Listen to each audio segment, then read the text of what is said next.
Bapa, sungguh semua ini bukan karena kekuatan kami, usaha kami yang terbaik, dan pekerjaan kami sendiri. Semua ini boleh jadi karena anugerah Tuhan semata-mata. Itulah segala pujian, hormat, dan kemuliaan kejayaan. Hanya dari Kristus yang darinya lah kami menerima kasih karunia demi kasih karunia. Dan Tuhan berkuasa membuat jemaat-Mu senantiasa berkecukupan dalam segala sesuatu. Malah berkelebihan di dalam berbagai kebajikan Tuhan. Sehingga setiap hari kami dapat mengekspresikan Kristus. Kami dapat mengekspresikan kesegaran-Mu Tuhan. Antusiasmu, keharuman-Mu, kuasa-Mu, belas kasih-Mu, kerendahan hati-Mu, dan otoritas-Mu. Itulah panggilan-Mu bagi kami. Berbicaralah Tuhan, demi nama Yesus kami berdoa. Haleluya, amin. Kami silakan duduk kembali. Shalom. Sebagai hamba Tuhan saya mengucapkan selamat Paskah. Ya, sebetulnya Paskah itu dari kata Ibrani Pesah artinya dilewati. Maka anak saya Daniel namanya Daniel Pesah Puro Nugroho, yaitu adalah hari-hari lahirnya dekat dengan Paskah. Tapi dalam tradisi gereja, Paskah itu dijadikan sebagai perayaan kebangkitan Kristus Yesus Tuhan. Nah, hari ini saya ingin mengajak saudara untuk meresponi anugerahnya dengan benar. Ini penting. Di tempat ini, semua boleh terjadi hanya karena anugerah Tuhan semata-mata. Hal inilah yang akan memberikan kepada saudara keleluasaan, kerelaan, kebebasan untuk senantiasa bersyukur, memuji, memuliakan, meninggikan, dan mengeluh-elukan Tuhan. Sungguh kalau bukan karena Tuhan, kalau bukan karena anugerah Tuhan, saudara dan saya sudah patah di tengah perjalanan hidup. Sekalipun rasanya patah dan sekalipun rasanya tidak kuat, anugerahnya membangkitkan saudara. Lah hari ini yang penting jemaat, jadilah saudara adalah orang-orang yang meresponi dengan benar. Sekali lagi, saudara, panggilan kita adalah meresponi anugerah Allah dengan benar. Paulus berkata, kami tidak menyia-nyiakan anugerah Allah. Sebaliknya, anugerah Allah yang membuat kami bekerja lebih keras, lebih kuat, lebih intens. Lah hari ini saudara kasih, jangan menyia-nyiakan anugerah Allah.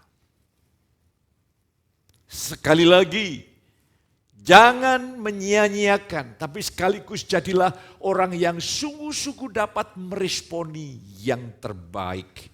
Dan kita akan baca di dalam 2 Korintus pasal 5, 14 dan 15. Inilah anugerah yang dicurahkan menjadi sebuah pewahyuan, merombak hidup seorang penganiaya jemaat yang namanya Saulus diubah menjadi Paulus. Mari kita baca 2 Korintus 5, 14 sama 15. 2, 3. Sebab kasih Kristus yang menguasai kami, karena kami telah mengerti bahwa jika satu orang sudah mati untuk semua orang, maka mereka semua sudah mati. Dan Kristus telah mati untuk semua orang, supaya mereka yang hidup tidak lagi hidup untuk dirinya sendiri, tetapi untuk Dia yang telah mati dan telah dibangkitkan untuk mereka. Inilah arti meresponi anugerah Allah dengan benar.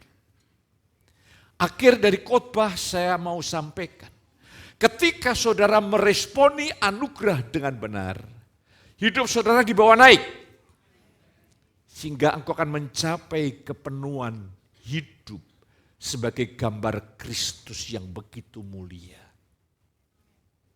Itu sangat mentakjubkan, sangat luar biasa. Meresponi yang benar adalah sekarang kita sadar Kita sekarang tidak lagi hidup untuk diri sendiri, tapi untuk Yesus yang telah mati dan bangkit bagi kita. Lah, saya ingin mengajak saudara untuk melihat ayat paralelnya supaya saudara bisa mengerti ya. Berkata seperti ini, sebab tidak ada seorang pun di antara kita yang hidup untuk dirinya sendiri. Dan tidak ada seorang pun yang mati untuk dirinya sendiri. Sebab jika kita hidup untuk Tuhan. Dan jika kita mati untuk Tuhan. Jadi baik hidup atau mati kita adalah milik Tuhan. Sebab untuk itulah Kristus telah mati dan hidup kembali, supaya ia menjadi Tuhan. Baik atas orang-orang mati maupun atas orang-orang hidup. Ini pewahyuan yang merombak hidup para rasul. Yang mengubah, yang membuat mereka gigih dan siap mati untuk Tuhan. Karena dia dapat pewahyuan. Pewahyuan itu bukan pengetahuan kognitif. Pewahyuan itu pengetahuan batin, keyakinan batin, kepastian batin bahwa Yesus adalah Tuhan. Luar biasa. Ini ajaib, saudara kekasih. Mari hari ini kita akan lihat bersama-sama. Anugerah Allah sangat besar bagi setiap kita. Coba bayangkan, Allah mau datang menjadi manusia di dalam Yesus Kristus dan mati, dan Allah membangkitkan dia dari antara orang mati. Ini anugerah yang terbesar bagi kita. Dan saudara bisa tersingkap, bisa memahami ini pekerjaan kasih karunia lewat Roh-Nya. Darah dan daging tidak bisa memahami sampai detail. Paling-paling cuma bisa tahu, dan artinya kita hanya bersetujuan secara intelektual. Tapi kalau ini menjadi pewahyuan, ini akan mendorong saudara untuk hidup penuh penyerahan dan kepatuhan dan ketaatan kepada Kristus Tuhan. Kalau ini sebagai pengetahuan kognitif, pengetahuan intelektual, maka muncullah wacana-wacana yang banyak terjadi di YouTube. Bukan tidak melahirkan kepatuhan dan ketaatan, tapi hanya sekedar menghasilkan wacana diskusi yang tidak ada habis-habisnya. Hari ini saudaraku, lewat kematian dan kebangkitannya, Rasul Petrus dapat pewahyuan bahwa Yesus adalah Tuhan. Makanya saudara kekasih, ketika Petrus, peristiwa Pentakosta, seluruh rasul mengalami kepenuhan Roh. Dan pada waktu itu, konteks itu, orang-orang Yahudi kumpul di Yerusalem merayakan hari besar Yahudi. Ketika mereka penuh dengan Roh Allah mengalami peristiwa Pentakosta, orang-orang berkata mereka mabuk, mereka mabuk, mereka mabuk. Tapi saya bersyukur saudaraku, ini hebatnya Roh Allah itu. Kalau saya boleh ukur kira-kira 1-2 bulan yang lalu, Petrus baru titik yang paling rendah menyangkal Tuhan. Di sini dia bisa bangkit dengan kekuatan otoritas kuasa Roh. Dan dia berkata, Yesus yang kamu salibkan, kau perlu tahu semuanya. Allah telah menjadikan dia Tuhan. Ketika orang Yahudi tersingkap mengerti pewahyuan, ingat, ketika mereka tersingkap mengalami pewahyuan bahwa Yesus Tuhan, itu tidak melahirkan wacana berkepanjangan yang tidak selesai, tapi membuat mereka begitu, kalau begitu apa yang harus aku lakukan? Dan Petrus berkata, bertobatlah. Pertobatan itu tidak bisa dicicil, saudaraku. Tidak ada kredit pertobatan. Pertobatan itu adalah meninggalkan hidup yang tidak benar dan mulai patuh kepada Yesus Tuhan. Jadi hari ini tidak perlu ada reserve, artinya ada kemungkinan untuk berbuat dosa, bertobat itu total dulu, hati yang penuh total. Nanti Tuhan akan berikan kekuatan yang luar biasa. Dan mereka respon mereka adalah apa yang harus kami lakukan. Mereka langsung dibaptis. Saudaraku kekasih, saudaraku Rasul Paulus tadi juga telah menerima pewahyuan. Biarlah setiap orang hidup bagi Yesus yang telah mati dan bangkit bagi kita.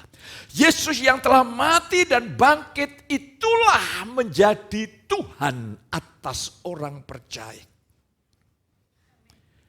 Ini penting saudaraku. Paulus mendapatkan pewahyuan. Kalau saudara baca di dalam Filipi pasal yang kedua ayat 11. Dan segala lidah mengaku Yesus Kristus adalah Tuhan. Bagi kemuliaan Allah Bapa. Saya berdoa supaya hari ini mata batin saudara dibuat yakin. Dibuat teguh, dibuat kokoh. Satu keyakinan yang tidak terguncang sedikit pun. Bahwa ternyata Yesus yang tinggal di dalam hidupmu itu adalah Tuhan. Saudaraku, saya ingin ajak saudara untuk melihat apa artinya Yesus menjadi Tuhan. Tuhan dari kata kurios, huruf K-nya besar. Kalau K-nya kecil itu adalah Tuan. Tuan Smith, Tuan John. Ya, kalau Indonesia Tuan Tanah. Tapi Tuhan kurios, huruf besar. Yesus adalah satu-satunya pribadi yang memiliki otoritas tertinggi di sorga dan di bumi. Dan sekarang Yesus yang memang hakikatnya diberi wewenang, kuasa di sorga di bumi. Dan kalau dia tinggal di dalam hidupmu, dia tidak akan pernah puas sebelum dia berotoritas penuh atas seluruh hidupmu.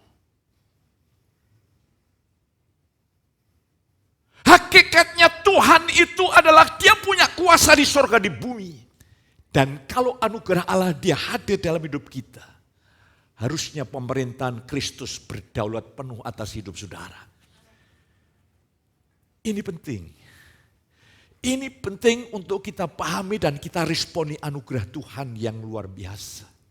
Jadi nanti saya ingin ajak saudara lihat, Yesus sekarang di dalam kita adalah bos yang tertinggi, kita harus patuh dan taat kepada dia, titik. Ketaatan kita kepada Kristus berbeda dengan ketaatan kita kepada hukum Taurat. Ini yang perlu kita mengerti. Ketaatan kita kepada hukum Taurat adalah menggunakan sarana kekuatan diri. Ya. Saya membaca buku loh ini ya. Profesor Jones mengatakan sekolah-sekolah Alkitab, karena ada bukunya, ini tersebar ini. Bisa ada buktinya. Alkitab, sekolah-sekolah teologi hanya menghasilkan hamba Tuhan perjanjian lama dan hanya mengajarkan huruf, tidak membawa orang kepada roh yang menghidupkan. Lah, hari ini kita melihat, ketika kita melihat roh, melihat pewahyuan, pekerjaan roh Allah yang begitu dahsyat di tengah-tengah kita dalam hidup saudara. Saya yakin dari dalammu ada sebuah gelora. Kau mulai hari ini berkata, Tuhan, apa yang harus aku lakukan? Aku tidak bisa Tuhan untuk mentuhankan yang lain kecuali Engkau. Pada saat yang sama Tuhan, aku tidak bisa menjadikan Kau Tuhan. Dan pada saat yang sama, aku hidup dalam dosa. Tidak mungkin itu bisa terjadi.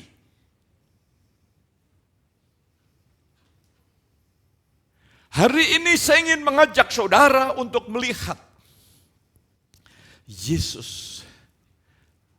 Saya terus berdoa supaya Tuhan mewahyukan ini kepada saudara. Sehingga di dalam roh saudara memiliki rasa hormat. kesiapan untuk patuh dan taat. Dan ketaatan perjanjian lama itu gagal total. Ketaatan perjanjian baru itu Yesus sebagai figur Tuhan, tetapi rohnya bekerja di dalam saudara. Rohnya membuat engkau mau dan sanggup. Berarti tidak ada alasan di dalam kasih karunia engkau berkata saya lemah. Ya, engkau lemah tapi Tuhan kuat. Engkau tidak bisa, rohnya bisa. Ini hari ini hanya butuh sebuah keteguhan, kepenuhan hati, aku mau. Maka seluruh kekuatan surga menopang saudara. Lah, hari ini saudara kasih, mari saya ingin ajak saudara untuk melihat kebenaran ini lebih jauh. Yesus menyatakan dirinya kepada para rasulnya.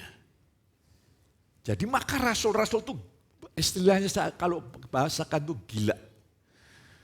Dia mempertaruhkan nyawanya untuk Kristus.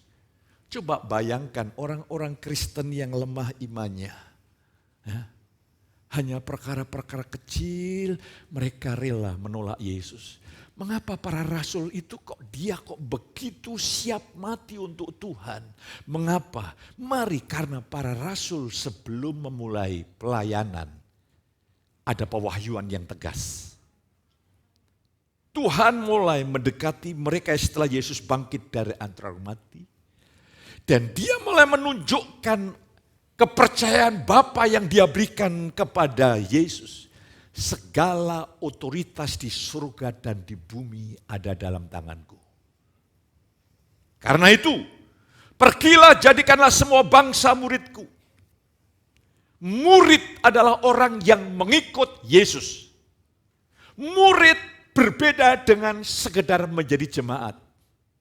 Menjadi jemaat itu anugerah. Tuhan Roh Kudus bawa naik lagi menjadi murid. Murid orang yang mengakui bahwa Yesus Tuhan. Dan murid karena Yesus adalah Tuhan dan menjadi sebuah keyakinan batin. Orang itu menempatkan dirinya sebagai hamba untuk siap patuh kepada dia. Jadikanlah semua bangsa muridku, ini perintah. Baptislah mereka dalam nama Bapa dan Anak Roh Kudus. Baptis itu bukan sekedar upacara ditenggelamkan dalam air. Artinya tenggelamkan mereka di dalam tujuan, maksud, rencana, dan kepentingan Kristus. Sehingga kepentingan kita manusiawi ini berakhir di atas kayu salib. Dan kalau kita ada untuk kepentingan dia, itu makna baptisan. Ini sangat penting baptisan itu. Saudaraku, inilah pewahyuan yang diberikan kepada murid-muridnya.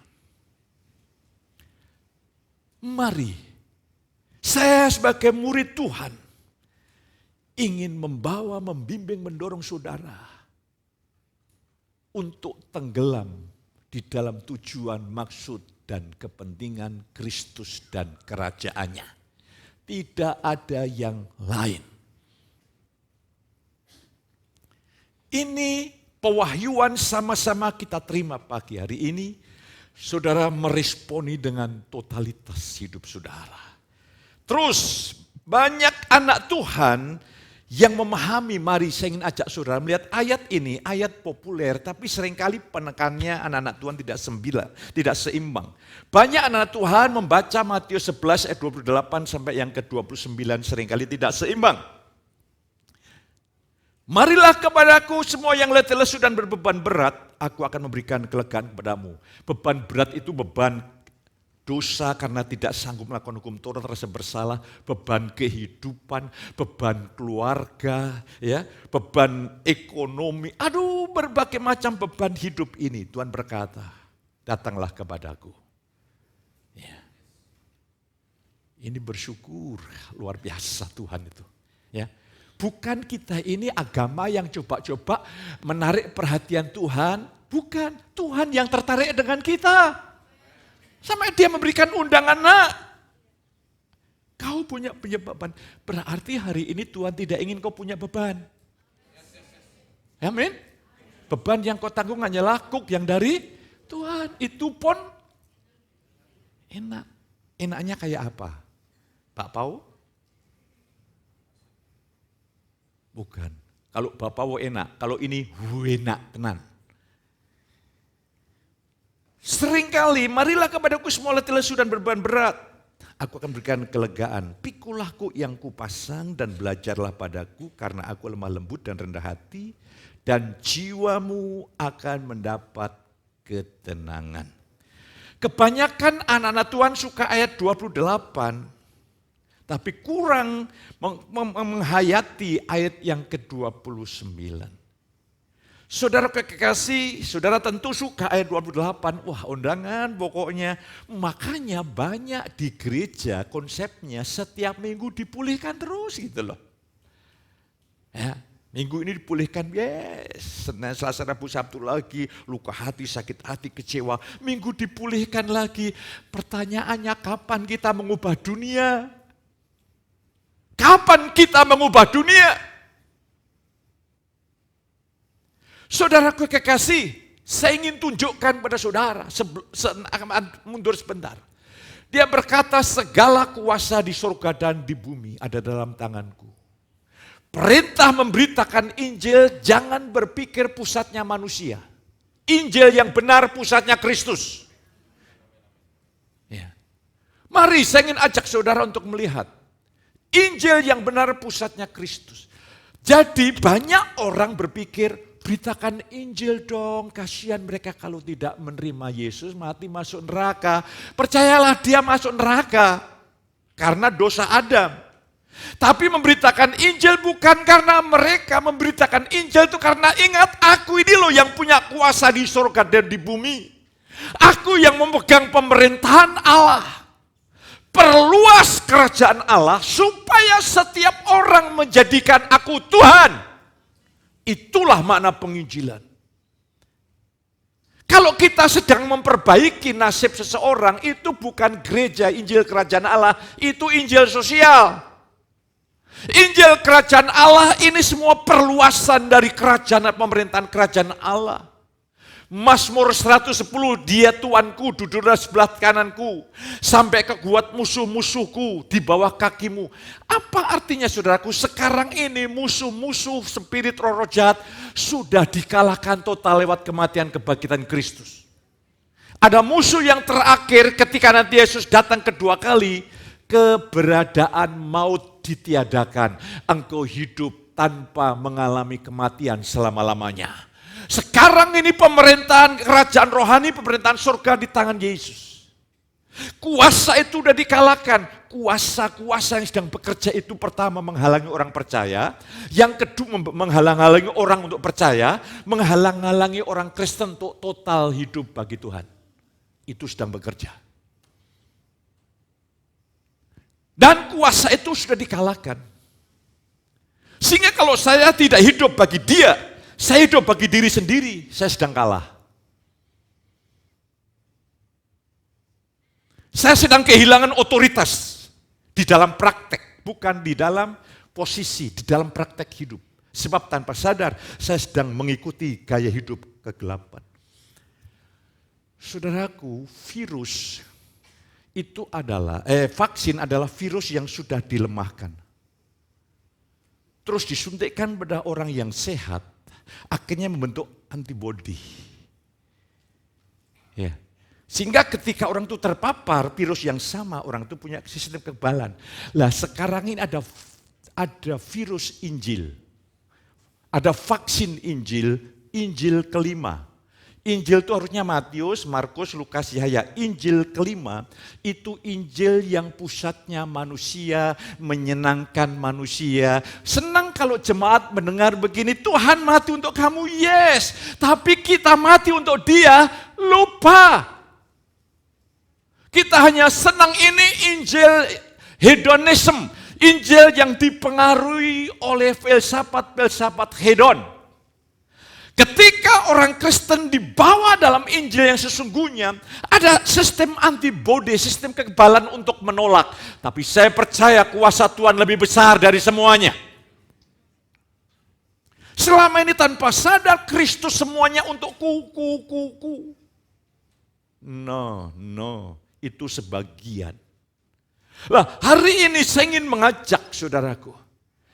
Injil itu fokusnya Yesus yang adalah Tuhan, Sang Penguasa satu-satunya yang Allah karuniakan di surga dan di bumi, dan yang dahsyat. Yesus yang berkuasa itu ada di dalam hidupmu. Pertanyaan yang perlu kita jawab, siapa yang sedang berkuasa dalam hidupmu? Yesus ataukah aku?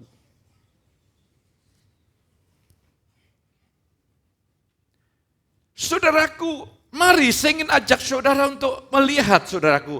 Kita suka, marilah kepada Kue yang kami letih sudah berberat-berat, yes. Sehingga banyak orang konsep ke gereja itu ingin fun-fun, senang-senang, beban terlepas, masalah terlepas. Paling tidak terlepas sementara. Kalau di gereja itu saya merasakan hadirat Allah. Tapi masuk keluarga kayak neraka. Tidak boleh, di gereja ada hadirat Allah, rumah tanggamu penuh hadirat Allah. Kalau tidak, Yesus sama dengan opium dan ganja hanya untuk fun-fun sementara. No, dia Tuhan, Tuhan. Lah, hari ini saya ingin bagikan bagi saudara. Yesus berkata, pikulahku yang kupasang. Keselamatan itu tidak cukup hanya lepas dari beban-beban dan masalah-masalah hidup. Bukan, itu tidak cukup. Itu namanya Injil kelima.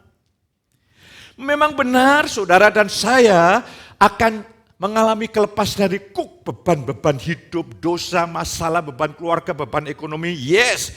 Tetapi kita akan menanggung yang lain, yaitu yang diberikan Tuhan. Dia membebaskan kita dari semua beban lama guna memakai kita untuk satu saja, kerajaannya. Kalau saudara masih khawatir, mementingkan diri sendiri, tidak bisa hidup untuk kerajaan Allah, tidak bisa. Semua fokusnya aku. Karena apa? Engkau belum penuh. Karena engkau belum penuh, engkau akan memakai segala perkara untuk diriku, namaku, kehebatanku, kepuasanku, bahagiaanku. Kalau engkau sudah penuh di dalam Yesus, baru disitulah engkau bisa hidup bagi Dia. Dan hari ini yang luar biasa, engkau sudah dipenuhi dengan segala kepenuhan Yesus. Kasih karunia itu berlimpah-limpah, katakan amin. Bahkan Tuhan menjamin engkau senantiasa berkecukupan di dalam segala sesuatu. Amini aja. Sehingga engkau tidak berfokus diri, melihat diri, engkau melihat Yesus. Karena dirimu sudah berakhir di atas kayu salib. Jadi harusnya orang yang paling merdeka, saudara kasih. Dia melepaskan saudara dan saya dari semua beban lama untuk kita dipakai bagi kerajaannya. Dia melepaskan kita dari persoalan-persoalan kita sehingga kita ikut menanggung persoalan-persoalan kerajaan Allah. Jadi saudara ini orang yang siap untuk patuh. Itu keselamatan tuh bukan begini loh. Keselamatan sekarang ini dicicil ya di gereja itu. Siapa yang ingin diselamatkan angkat tangan cicilan pertama. Terus nanti yang kedua setelah begitu ikut ibadah. Terus akhirnya pendeta berkata nanti kalau ada waktu baptis ya. Alkitab berkata sida-sida ketemu orang Filipus ketemu orang sida-sida. Begitu dibaptis. Kepala penjara yang di Filipi begitu diselamatkan malam itu dibaptis. Tapi kalau sekarang ini, adakah kau punya waktu? Kapan waktu yang cocok? Ampun, ini bukan perintah, ini undangan, ini tawaran, saudaraku. Tidak ada seperti itu, Injil seperti itu tidak ada. Nanti saya ingin jelaskan lebih jauh. Kita sekarang hidup untuk raja, bukan untuk diri sendiri. Inilah level ilahi yang Tuhan mau tetapkan. Dan ini bukan engkau mengusahakan, engkau cukup mempercayai hal itu pasti terjadi. Ini anugerah, khotbah ini bukan khotbah Taurat, khotbah anugerah, saudara kekasih. Terus selanjutnya, mari kita pahami dengan benar ajaran doa Bapa kami. Kita penerapan praktis. Yesus di dalam Matius 6 berkata, datanglah kerajaanmu, jadilah kehendakmu di bumi seperti di surga. Artinya adalah saudara dan saya harus menyerahkan tahta hidup saya yang selama ini saya duduki dan mengizinkan dia untuk menjadi raja bertahta. Saudaraku, sebelum saudara dan saya menerima Yesus, kita ini menjadi Tuhan kita. Kita mengikuti aku, mencari kesukaanku, nama baikku, kesuksesanku, kebahagiaanku, keuntunganku, kuku terus. Ketika saudara tidak mengerti, ketika engkau menerima Yesus sebagai Tuhan, itu di alam roh, kita yang rusak ini disingkirkan, disalibkan. Sekarang diganti dengan Kristus Sang Raja. Sehingga saudara dan saya punya bos yang baru, Tuhan yang baru. Yesus Tuhan. Itulah yang harus kita patuhi dan kita taati.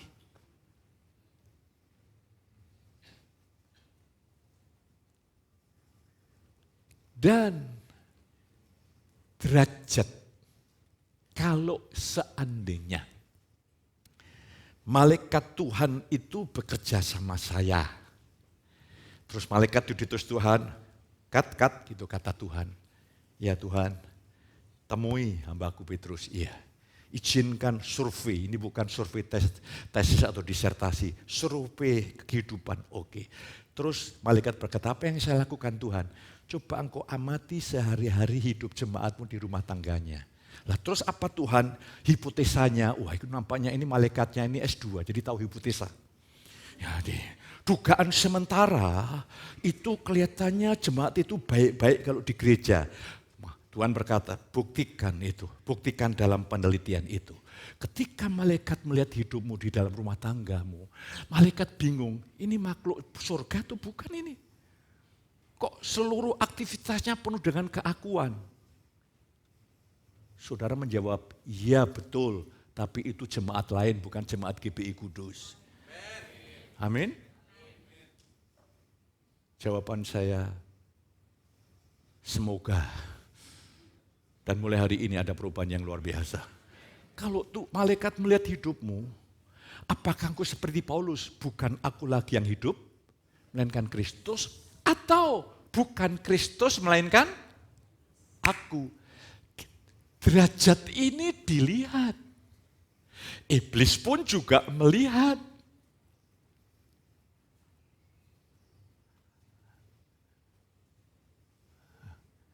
Saya biarin aja. Bagaimana reaksi saudara? Nggak bisa. Saudara tuh nggak bisa berkata begini, Tuhan saya ingin saya biasa-biasa saja. Nanti kalau ya kira-kira 3-4 tahun saya akan sungguh-sungguh. Nggak bisa, itu dagingmu nggak bisa. Hari ini kalau kau dengarin perintahku, jangan keraskan hatimu. Itu artinya engkau bisa bangkit karena firman kasih karunia. Mari saudaraku, kita ini seringkali saudara dulu pelayanan, sekarang enggak pelayanan, engkau enak-enak saja, itu bahaya.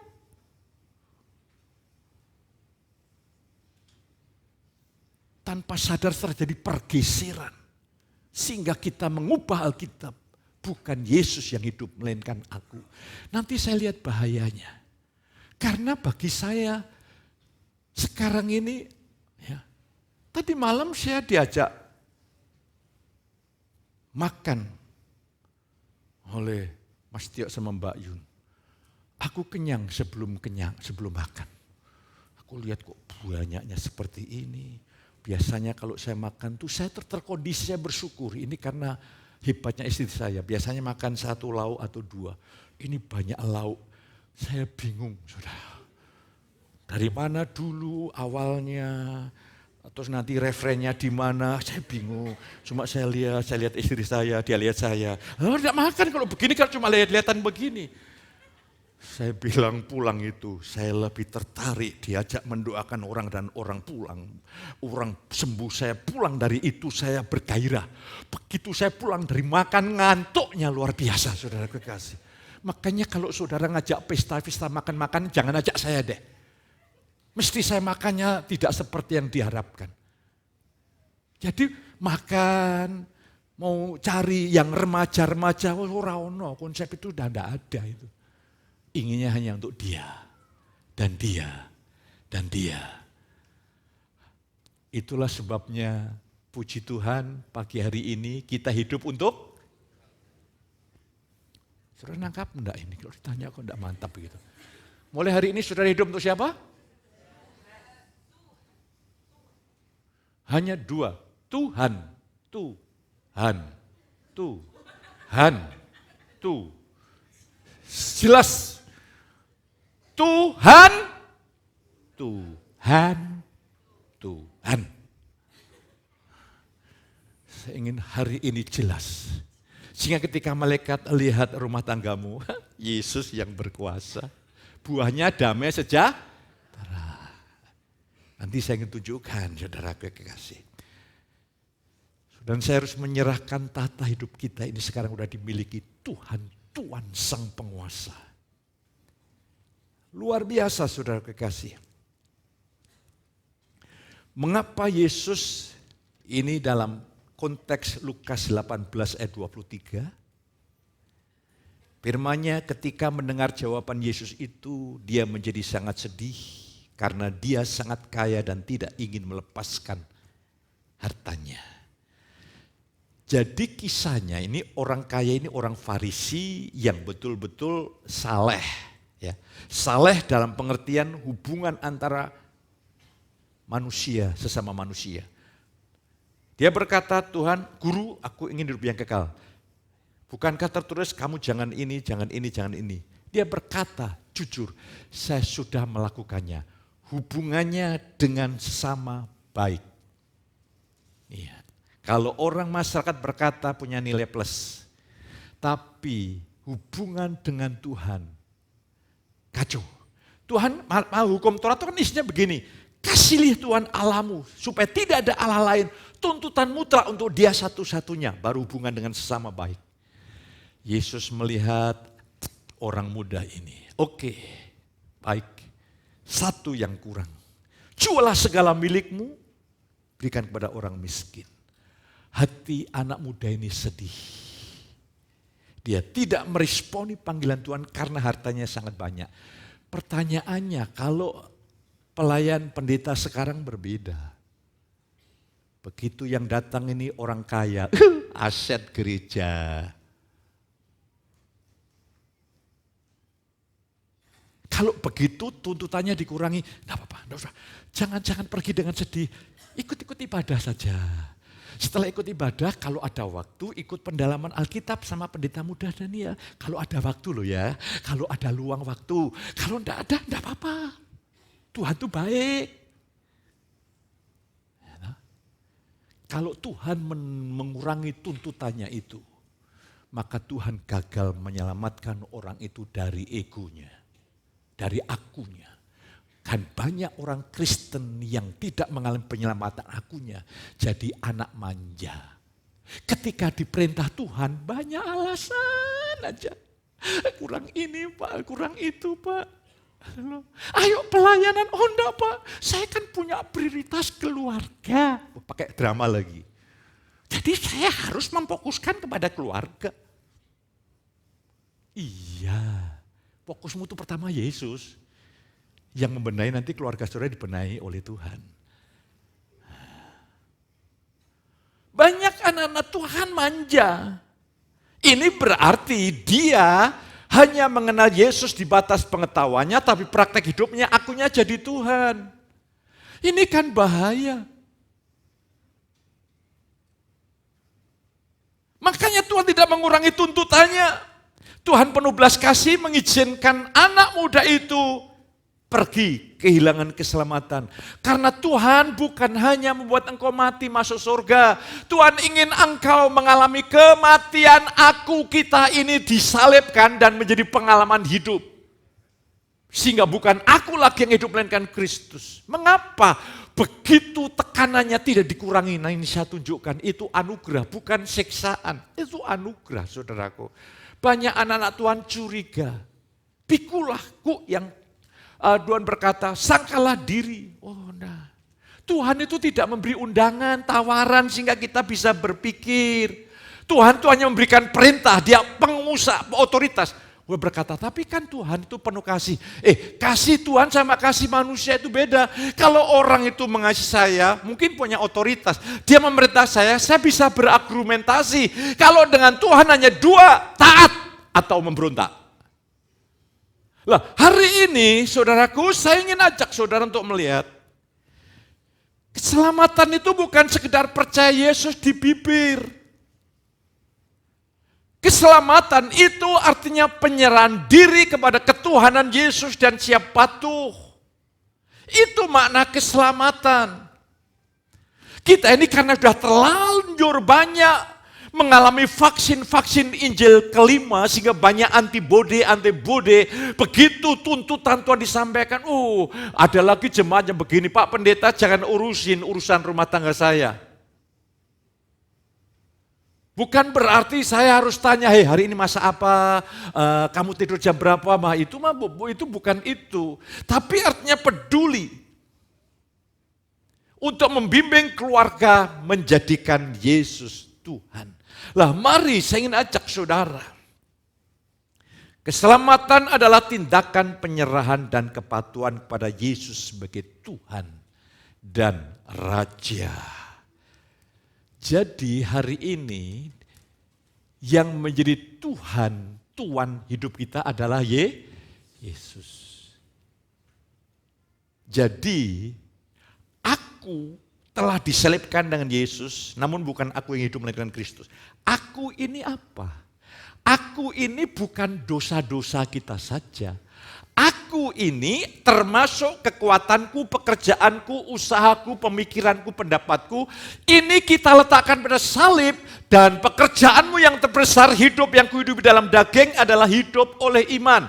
Ada orang yang hidup oleh psikolog sehingga setiap minggu harus konsultasi, itu sumber kekuatannya. Ada orang yang hidup karena obat, ada orang yang hidup karena itu. Tapi engkau hidup oleh iman kepada Yesus. Artinya apa saudara kekasih? Harusnya hari ini gue bergantung penuh. Pekerjaan besar yang dapat saya dan saudara lakukan adalah mengharapkan, mempercayai Tuhan bekerja di dalam kita, baik di dalam kemauan maupun dalam pelaksanaannya. Dia membuat engkau mau, sanggup, patuh dan taat kepada Dia.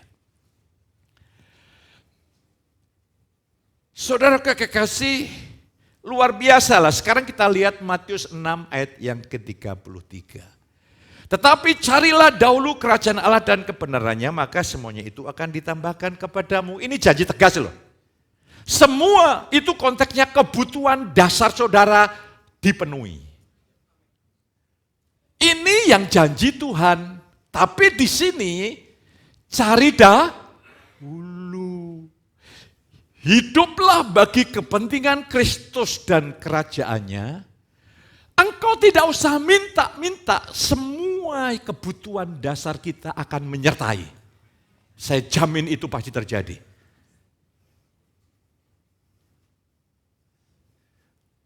Jadi kalau saudara belum hidup bagi Kristus dan kerajaannya, engkau minta ini, minta itu. Kalau saya boleh katakan bahasa agak kasar, tidak pantas. Tuhan berkata cari dahulu kerajaan Allah kan benar dan serta kebenarannya, semua yang dicari bangsa-bangsa tidak mengenal Allah, itu akan datang kepadamu atas otoritas Tuhan, semua dipaksa datang. Tapi kalau engkau belum mencari kerajaan Allah serta kebenarannya, engkau minta ini, minta itu, pantas tidak? Tidak pantas. Mari. Kita sedang dibawa di dalam realitas ketuhanan Yesus. Tapi pada saat engkau hidup bagi kerajaannya, jaminan itu pasti datang. Lah, saya ingin mengajak saudara untuk melihat. Sekarang motivasi kerja. Kalau saya tanya orang Kristen, dari gaya hidupnya saya dapat jawaban. Mengapa Anda kerja? Ya kerja kan tanggung jawab cari uang, dapat uang. Oke, setelah kamu dapat uang ya beli ini itu supaya aku bisa makan. Oke, lah terus untuk apa kamu makan itu? Ya supaya kuat. Untuk apa saya mau buat? Untuk kerja. Lah terus kerja untuk dapat duit. Lah terus untuk makan supaya kuat dapat kerja. Itu bukan hidup, itu bernapas, tidak ada tujuannya. Hidup bagimu dan bagiku hanya bagi Kristus dan kerajaannya. Saya haru pemerintahan Peru mengutus salah satu pemudanya yang pintar, diutus ke Argentina. Dibiayai dengan beasiswa untuk kuliah di Universitas A, jurusan A, setelah selesai ganti B, ganti C. Dia bukan sedang mencari titel. Tapi tujuannya supaya orang pemuda yang jenius ini memperluas ajaran komunis. Pemerintah Peru berhasil. Mengapa gereja gagal? Padahal kita ada kuasa Roh Kudus. Sehingga kalau saudara hari ini bekerja, semuanya akan menyertai saudara. Kalau engkau kerja di sebuah perusahaan, di sana Tuhan butuh hidupmu untuk memperluas pengaruh kerajaan Allah. Dan hebatnya, pemilik owner perusahaan atau institusi membiayai hidupmu. Sehingga kau tidak lupa, kalau pemerintah Peru saja berhasil mencetak pikiran pemuda itu. Dia kuliah selesai, ganti ini. Tujuannya hanya untuk memperluas pengaruh komunis. Engkau ini Tuhan berkata begini, Yohanes 16 ayat 16. Mereka bukan dari dunia. Sebagaimana ayat 18, sebagaimana Bapa mengutus aku mengutus engkau. Saudaraku, engkau ini bukan dari dunia loh. Ketika engkau lahir baru, engkau memiliki DNA Allah, engkau memiliki sifat kodrat Allah, manusiawi yang kau warisi dari Adam disalibkan, engkau ciptaan baru, manusia baru, berarti engkau ini orang surga. Hari ini saya sadar ternyata jemaat-jemaat saya luar biasa. Jemaat saya ini orang-orang surga. Lihat sebelahmu, engkau orang surga loh. Cuma sementara tinggal di Kudus. Amin. Dan engkau ada sebagai utusan surga. Lah ngapain engkau ngemis-ngemis kepada dunia hanya untuk mendapatkan sukacita, padahal sukacita di dalammu lebih di atas segala-galanya. Jadi ketika saudara mencari kerajaan hidup bagi dia dan kepentingan dia, kebutuhan dasarmu terpenuhi. Ya. Bukan hanya makan, minum, makan sandang, engkau mengalami ketenangan, kedamaian. Misi-misi gereja tergenapi, kasih karunia membuat keluargaku bahagia. Suami, engkau akan awet muda, fresh, segar. Kalau engkau bahagia dengan istrimu. Tapi kalau engkau bahagia dengan istri orang mati muda. Bahasanya beda kan? Mati muda. Bersyukurlah Tuhan, saya berdoa Tuhan berikan anugerah untuk aku mensyukuri anugerah untuk istriku. Walaupun kadang menyenangkan, kadang-kadang menjengkelkan, dia tetap wanita terbaik. Nek jengkel ke tenan, saudara yang kasih. Tapi dia tetap wanita terbaik karena pemberinya adalah Tuhan yang terbaik. Gitu. Ayo bapak-bapak berdoalah Tuhan buka mata rohaniku. Supaya aku pilih yang melihat istriku itu wanita terbaik. Kalau kau tidak penuh anugerah, kau bangun malam-malam kau melihat istrimu Tuhan. Berapa lama saya tahan hidup dengan dia. Ketika engkau menjadikan Yesus Tuhan, Tuhan mengubah semuanya menjadi baik. Selanjutnya, pertanyaannya ini penting. Mengapa kita diperintah untuk tidak hidup bagi diri sendiri, tetapi hidup bagi Kristus? Saudara harus tahu ini jawabannya. Pertama, kalau saudara hidup bagi diri sendiri, engkau sedang memberontak ketuhanan Yesus. Roh yang sedang bekerja di dunia ini adalah roh yang menghalangi orang percaya, roh yang mendorong orang Kristen memberontak kepada Allah. Pada hakikatnya itu sudah dikalahkan. Lewat kematian kebangkitan Kristus, engkau telah diberi otoritas. Maka jangan beri peluang sedikit. Harus kau tegas bahwa yes, aku telah mati. Hidup bagi Kristus. Ketika saudara hidup bagi diri sendiri, kita memberontak ketuhanan Yesus. Yang kedua, kita hidup dari sumber aku kita yang sudah rusak, sumber dosa, sumber kejahatan. Itu kedagingan dan keinginan daging adalah maut. Jadi kalau engkau hidup mementingkan diri sendiri, suami istri engkau saling mementingkan diri sendiri, saya jamin rumah tanggamu akan selalu ada dalam konflik. Karena buah daging itu adalah percideraan. Lah caranya, mari tanggalkan semua, terimalah dengan iman pada pagi ini, jangan usahakan dengan kekuatan diri. Terimalah dengan iman, secara fakta itu bentuk verb, pasif. Artinya, oleh pekerjaan Yesus bukan usaha kita, kita telah disalibkan bersama Yesus dan hasilnya itu permanen. Jadi saudara saya sekarang ini yang lama sudah berlalu, yang baru sudah datang, katakan amin. Jadi saudara semua, saya punya jemaat yang dari surga, ciptaan baru. Maka tugas saya membenahi konsep-konsep pikir yang keliru dan yang salah. Kita hidup dari sumber yang salah. Ketika kita hidup berdasarkan aku untuk kepentinganku, engkau akan menderita. Saya jamin, engkau bisa poles dengan enggak kok, saya bahagia kok. Oh saya enggak pelayanan, tidak apa-apa. Ingat, engkau ini bukan manusia lahiriah. Manusia batinmu ini lama-lama padam dan dingin. Makanya balik lagi. Kembali, Tuhan berkata kepada jemaat di Kitab Wahyu 2 kepada jemaat Efesus, betapa dalamnya engkau telah jatuh, engkau telah kehilangan kasih mula-mula. Kalau engkau tidak melakukan seperti yang dulu kau lakukan, aku mengambil kaki dianmu. Lah kaki dian itu yang buat kita bisa menyala kok. Lah saya ingin mengajak pagi hari ini, mari.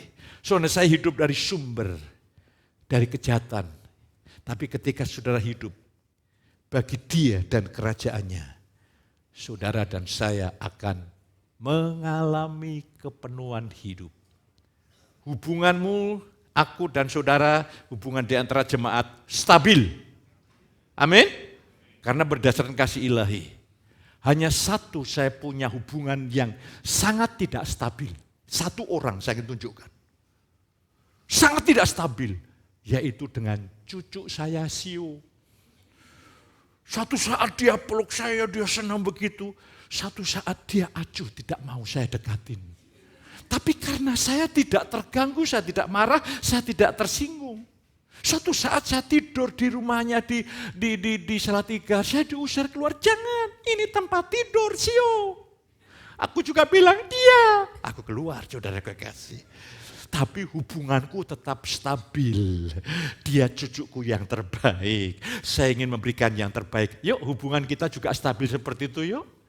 Amin. Karena level kita level ilahi, level surgawi. Bisa kadang-kadang hubungan itu bisa merosot, bisa naik turun, tetapi tetap stabil. Anugerah Tuhan yang membuat itu. Saya ingin tunjukkan. Ray, kok ada di sini karena Tuhan? Bersama saya. Maka kalau saya meresponi baik, ya saya punya hubungan denganmu stabil. Cuma sayang, saya tidak punya anak cewek lagi. Itu aja sayangnya.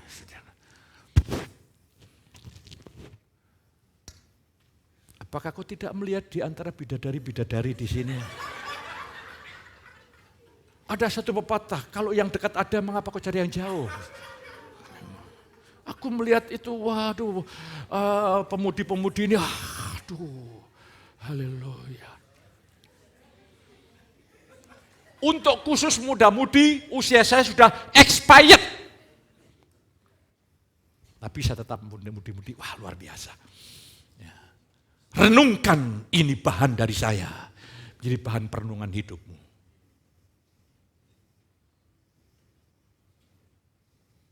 Hari ini, kalau engkau ingin segar, hari tuamu tidak kesepian, hari tuamu memancar, penuh kemuliaan Allah, rumah tanggamu menunjukkan kesegaran Kristus, bukan kusut, bukan layu.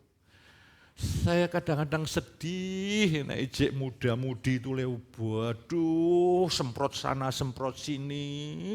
Begitu sudah rumah tangga, perkembangannya ke barat, ke timur, ke utara, ke selatan. Minyaknya bukan lagi minyak yang wangi. Aduh, jadi kusut begitu loh. Sisiran aja kadang-kadang cuma separuh sebelah kanan, sebelah kiri lupa. Saudara. Aduh, mengapa seperti ini? ini? Bukankah kasih karena membuat keluargaku bahagia? Mengapa saudara kekasih? Dulu waktu masih muda, engkau aktif. Setelah rumah tangga, engkau kehilangan keaktifan untuk kerajaan Allah. Mengapa itu terjadi? Mari pada pagi ini bangkit kembali. Yesus sudah bangkit, engkau bangkit. Yesus menang, saudara menang.